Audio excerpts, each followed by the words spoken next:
Comparison is silent, but deadly. It doesn't shout, it whispers. It whispers, "You're behind." It whispers, "You're not enough." It whispers, "Look at them, why not you?" And before you even realize it, your peace is gone. Your joy is gone. Your identity is shaken.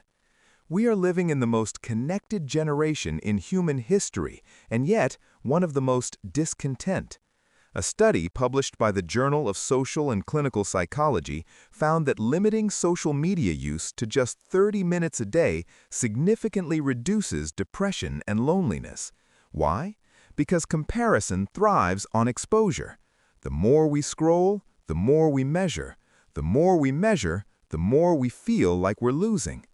Social media is not reality. It is a highlight reel. You are comparing your behind the scenes to someone else's carefully edited best moments. Perfect vacations, perfect bodies, perfect marriages, perfect success. But what you don't see is the struggle behind the smile, the debt behind the luxury, the loneliness behind the popularity. As author Stephen Furtick once said, the reason we struggle with insecurity is because we compare our behind the scenes with everyone else's highlight reel.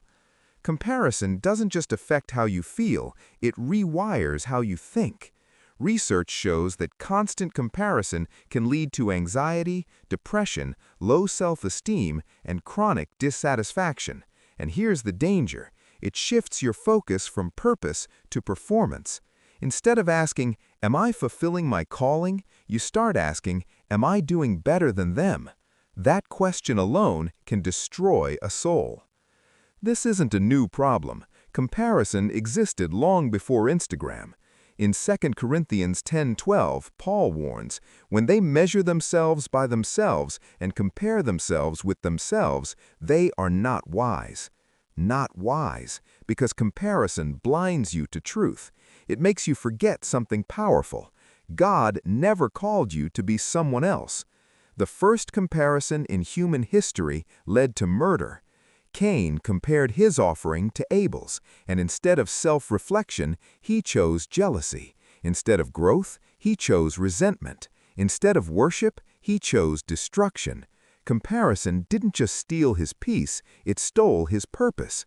Peer pressure used to be local. Now it's global. You're not just comparing yourself to your classmates or coworkers, you're comparing yourself to millions. Millions of lifestyles, millions of achievements, millions of expectations, and the pressure becomes unbearable. You feel like you should be richer by now, you should be married by now, you should be more successful by now. But according to whose timeline? Ecclesiastes 3:1 says, "To everything there is a season, and a time to every purpose under heaven." A season, not a race. God's plan for your life is not on a social media timeline. You are not late. You are not behind. You are not forgotten. You are in process. Comparison feeds on one lie.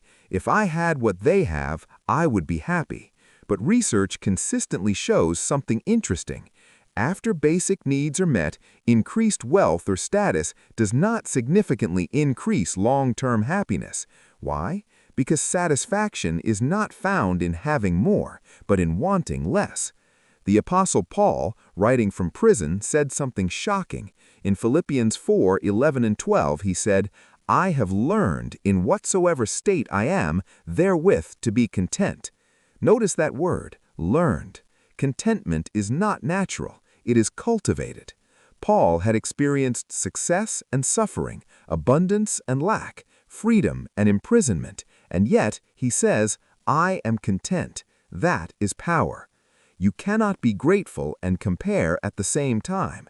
Gratitude says, "God has been good to me." Comparison says, "God has been better to them."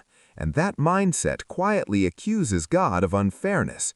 But Scripture reminds us in James 1:17, "Every good gift and every perfect gift is from above." Every gift, not just theirs, yours too. Comparison doesn't just steal joy, it steals identity. You start dressing like them, talking like them, living like them, until one day you don't even recognize yourself. But Psalm 139:14 declares, I will praise thee, for I am fearfully and wonderfully made. You are not a copy. You are not an accident. You are intentional. So how do we break free? Number 1, guard your input. What you constantly see will shape how you think. Number 2, practice gratitude daily. Write down what God has done for you. Number 3, know your calling. When you're focused on your assignment, you won't be distracted by someone else's. Number 4, limit comparison triggers.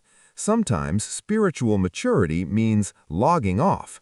Listen carefully. You don't need their life to validate yours. You don't need their success to feel successful. You don't need their approval to know your worth, because your value was settled at the cross.